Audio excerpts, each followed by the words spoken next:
नमस्कार, मैं हूं मृत्युंजय कुमार झा और अब नजर अब तक की 20 अहम खबरों पर। हफ्ते के पहले दिन बाजार में तेजी देखने को मिली। अच्छे ग्लोबल संकेतों से बाजार में आज अच्छी खरीदारी रही और निफ्टी 9300 के स्तर के पार निकल गया। मिड कैप और स्मॉल कैप शेयरों में भी अच्छी तेजी यहां पर देखने को मिली। कारोबार खत्म होने पर सेंसेक्स 67 अंक और निफ्टी 29 अंक की बढ़त के साथ बंद हुए। आज के कारोबार में रियल्टी, टेलीकॉम, आईटी, सीमेंट और प्राइवेट बैंकों के शेयरों में सबसे ज़्यादा खरीदारी रही। वहीं तेल गैस शेयरों पर थोड़ा दबाव देखने को मिला। BS4 मामले में ट्रैक्टर कंपनियों को राहत मिली है।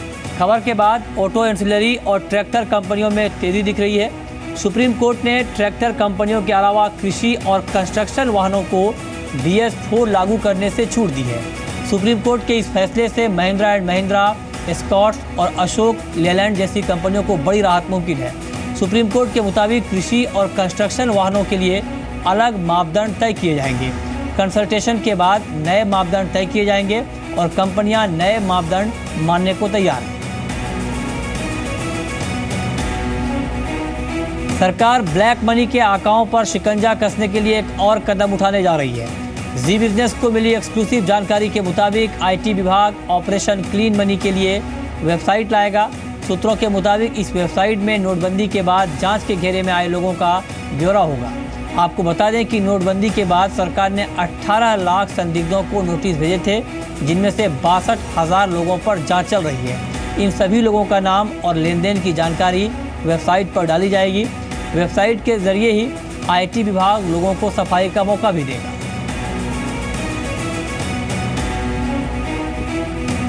हाउसिंग फाइनेंस क्षेत्र की सरकारी mini Ratna company housing and urban development corporation यानी हुडको का IPO आज से खुल गया है। अब तक कंपनी का इशू 43% सब्सक्राइब हुआ है। कंपनी ने इशू का प्राइस बैंड 56 से 60 रुपये प्रति शेयर तय किया है। IPO के जरिए कंपनी की 1128 से 1210 करोड़ रुपए जुटाने की योजना है। कंपनी रिटेल निवेशकों को 2 रुपये प्रति शेयर का डिस्काउंट देगी। कंपनी ने 200 शेयर का लॉट साइज रखा है। केंद्र और राज्य सरकारों की स्कीमों की फाइनेंसिंग करती है कंपनी। इसके अलावा शहरी इंफ्रा प्रोजेक्ट की फाइनेंसिंग और कंसल्टिंग सेवाएं भी मुहैया कराती है।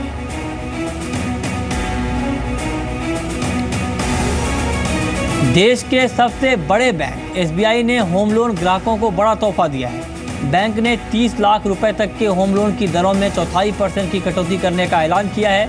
नई दरों के मुताबिक 30 लाख तक के होम लोन पर ग्राहकों को 8.35% ब्याज चुकाना होगा। 30 लाख से ऊपर के होम लोन पर SBI ने ब्याज दरों में 0.10% की कटौती का ऐलान किया है। नई कटौती के साथ SBI का होम लोन सबसे सस्ता हो गया है। अगर आपने हाल ही में हाउसमेट, सर्वेंट, चौकीदार या फिर किराएदार रखा है और आप उसके वेरिफिकेशन को लेकर परेशान हैं, तो आप आधार कार्ड के जरिए चुटकी बजाते ही उस व्यक्ति का वेरिफिकेशन कर सकते हैं। इसके लिए आपको आधार की साइट पर जाना होगा और संबंधित व्यक्ति का आधार नंबर डालना होगा। इसके बाद उस व्यक्ति की काफ़ी डिटेल आपको खुद ही मिल जाएगी। GST 1 जुलाई से देश में लागू होने जा रहा है और इससे गुड्स के दामों में कोई फर्क नहीं पड़ेगा। हालांकि सर्विसेज की कीमतों में हल्की बढ़ोतरी देखने को मिल सकती है।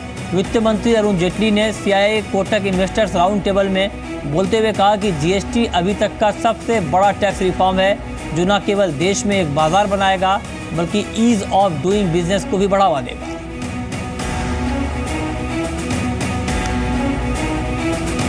गुजरात सरकार ने कल विधानसभा का विशेष सत्र बुलाया है, जिसमें नए वैट कानून पर मुहर लगेगी। दरअसल 1 जुलाई से देश भर में GST लागू होने जा रहा है, लेकिन पेट्रोलियम प्रोडक्ट्स को इससे अलग रखा गया है और राज्य सरकार इन्हीं पेट्रोल प्रोडक्ट्स के लिए नया वैट कानून ला रही है, जिसके तहत वैट के जरिए जो रेवेन्यू मिलेगा वो केंद्र और राज्य सरकार के बीच आधा आधा बढ़ जाएगा।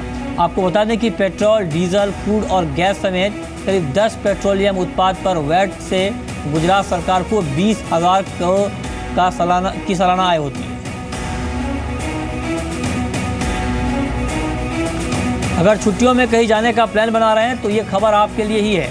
लो कॉस्ट एयरलाइन इंडिगो ने अपने घरेलू हवाई यात्रियों के लिए 3 दिन का समर स्पेशल सेल लॉन्च किया है। यानी आप 8 मई से 10 मई तक सस्ता टिकट बुक कर सकते हैं, जिसकी शुरुआत 899 रुपये से है। इस टिकट पर आप 1 जून से 31 अगस्त तक कभी भी यात्रा कर सकते हैं। सेल के तहत टिकट पहले आओ पहले पाओ के आधार पर मिलेगा, जिसका रिफंड नहीं मिलेगा।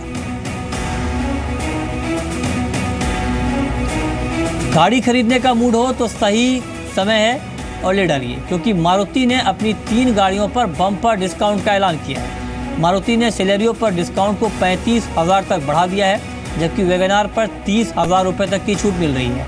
कंपनी मारुति स्विफ्ट पर भी 20,000 रुपये का डिस्काउंट दे रही है।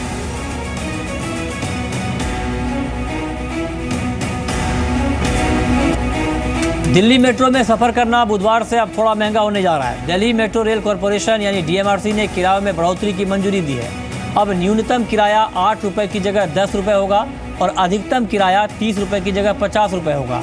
किरायों पर बने पैनल ने DMRC के किराए बढ़ाने के सुझाव दिया था, जिसे मंजूर कर लिया गया है। अब नया फेयर स्लैब 10 रुपये, 15 रुपये, 20 रुपये, 30 रुपये, 40 रुपये और 50 रुपये।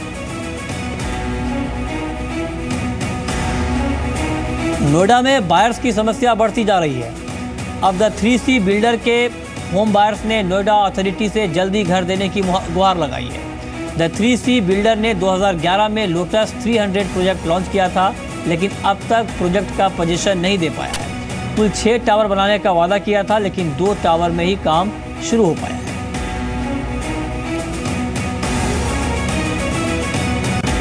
कपिल मिश्रा ने आम आदमी पार्टी पर बड़ा हमला बोला है। केजरीवाल पर कपिल मिश्रा के खुलासे पर आप नेता संजय सिंह के बयान पर कपिल मिश्रा ने पलटवार किया है। कपिल मिश्रा ने कहा कि ये लोग राजा हरिश्चंद्र के नए अवतार हैं, खुद की क्लीन चिट दे रहे हैं। कपिल मिश्रा ने शाम 5 बजे कुछ और बड़े खुलासे करने का ऐलान किया है।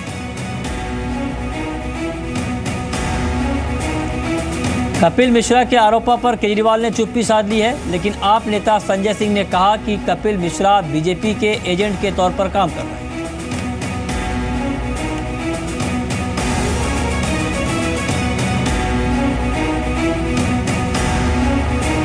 श्रीनगर में आज फिर स्टूडेंट्स और पुलिस के बीच झड़प हुई।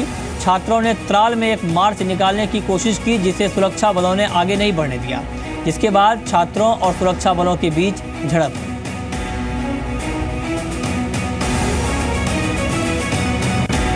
$950 करोड़ रुपए के चारा घोटाला मामले में आरजेडी प्रमुख लालू यादव और अन्य पर फिर से आपराधिक साजिश और अन्य धाराएं हटाए जाने के खिलाफ सीबीआई की दायर याचिका पर सुप्रीम कोर्ट ने अपना फैसला सुना दिया है। सुप्रीम कोर्ट ने अपने फैसले में लालू यादव पर इस मामले में आपराधिक साजिश का केस चलाने की इजाज़त दी है।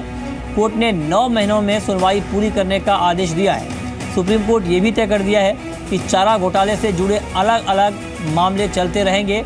इस मामले में लालू यादव समेत 43 अन्य नेताओं पर केस चलेंगे।